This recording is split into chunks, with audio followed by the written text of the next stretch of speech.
Hi everyone, how are you? I hope you're doing well.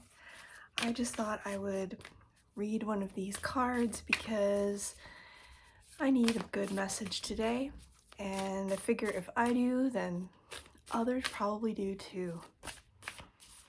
There we go. That was concise. All right. It says, "With joy, I recognize my perfection and the perfection of life. Each person is part of the harmonious whole."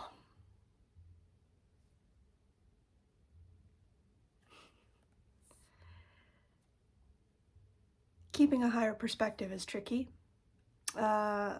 Sometimes. It's easy when things are going great and in a way that we can predict and enjoy as it unfolds. It's easy then to just be like, things are good. It's when they're not happening in a way that our minds appreciate and understand that we start to call other people names and other events become good, bad, horrifying, any adjective we want. And I think that's why looking at cards like this is really important, because it is so quick. We can go, I don't know, for me anyway, I can go from feeling, okay, I feel pretty good about things in general, of course my life is not perfect and all of this, but I can accept that right now because things are, at a certain level of comfort and normalcy for me, you know?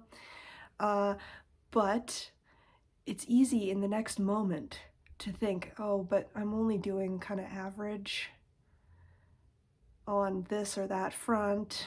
I'm, if you're me and you're in my head, you're going, well, I'm 43 years old and I don't have any savings, I don't have a car, I don't have real estate. I used to have all of those things, but they are long gone. I work hard at a job that doesn't pay very much. I get to thinking about all the things that are apparently, according to my ego and others at large, are bad or less than ideal or whatever we want to say about them. And it can really get volatile when you're feeling like, okay, things are okay, things are not okay, things are not okay, and then they start to kind of raise back up and there's some sort of a baseline established again. Okay, it's okay, it's okay. Oh, it's not okay. It's so tiring. I will be talking about it with the doctor next time I see him, just to be like, is this depression related, or is this something not to do with that? I don't know. Because if it is depression, that kind of makes sense because I'm not getting enough sleep, even though I'm sleeping a lot. I'm not really interested in eating anything lately. I'm moodier and definitely more volatile when other people are concerned in a particular scenario. I'm a lot less comfortable with all of that stuff and find right now that I have to be really, really insulated and in sort of self-defense protection mode because of a number of things. And when you're in that kind of a place, it's a low energy. It's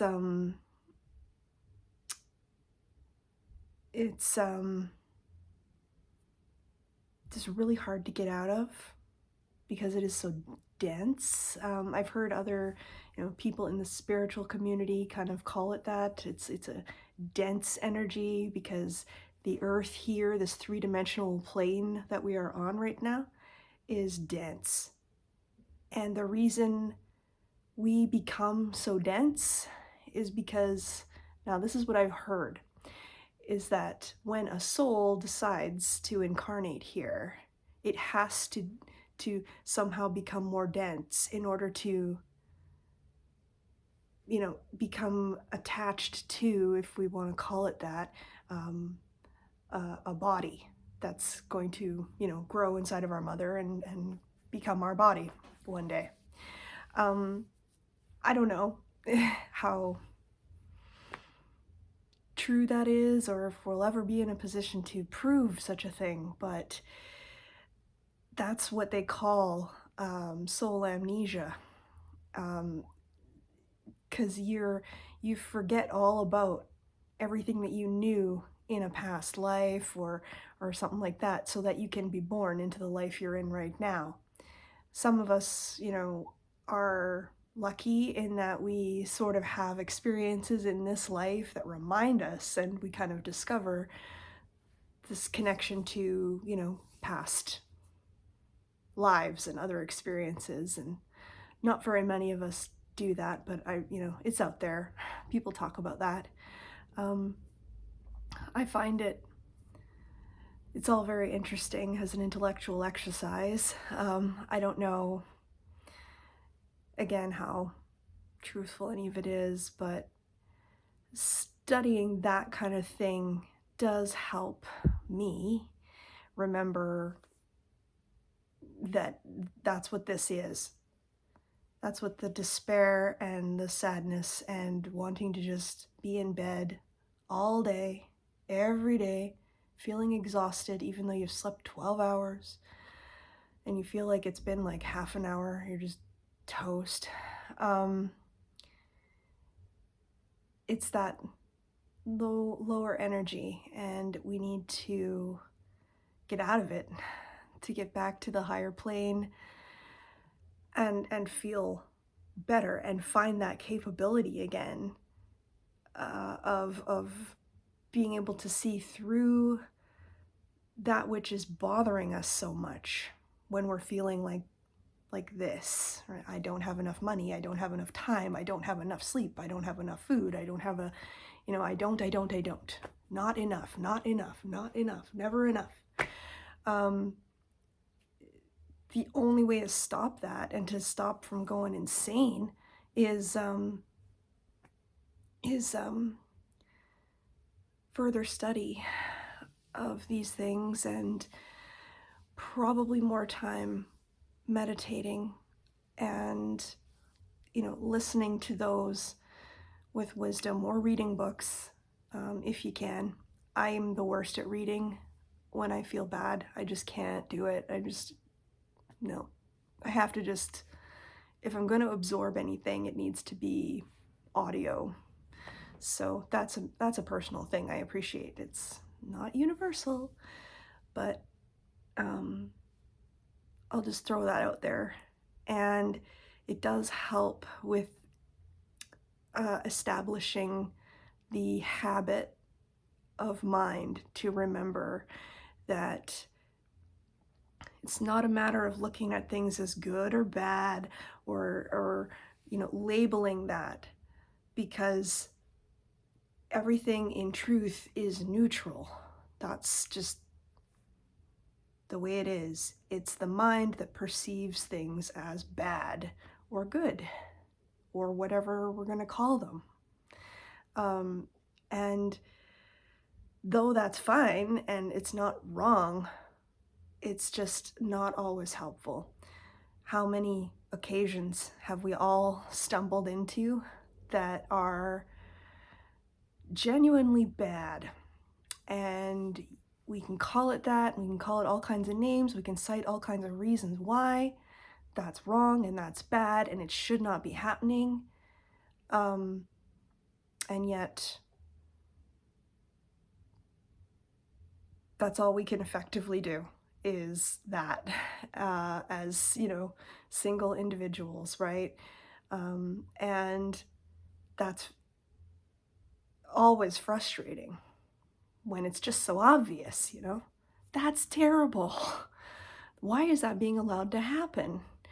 Because in that process, that's when we start getting into the whole name calling thing. Well, it started happening because you said this and you did that and you this and you that. And that doesn't go anywhere good.